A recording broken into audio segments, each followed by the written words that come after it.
vibration, and the frequency of all this nonsense I've been talking about, sure, you can understand the math of the universe and that you're God within this experience and hologram and this and that. But what does any of it even have to do? You know, you still have to, not everybody could just gonna run off like I did and start, you're not using money. You know, you still have to do work. You still have to do life, or even me, now I'm stepping back into society and the house and all these different things. And so I'm not trying to give you a 12-step program on what you can do to ascend past any of this material world and elevate into a Rapture, Nirvana, or whatever other 90s band you could think of. You know, that's not what I'm trying to do.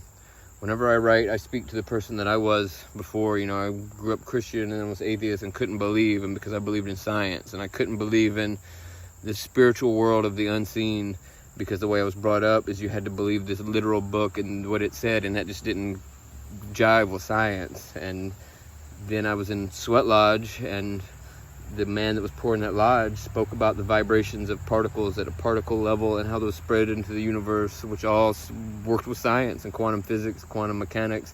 And it was like a shift unlocked in my head, and I was then able to believe. I could understand. You know, I'd already done the work to get to that point to even have brought me to that lodge, but then it like was a click that clicked out of the way, and now I could believe in science and I could believe in prayer. And then the more I dug into it, the more you understand that there's a science and math about these things, and the more you understand about it, the more you can trust and you can believe. And it's not something that you're just believing on completely blind, because you have this understanding of how it works.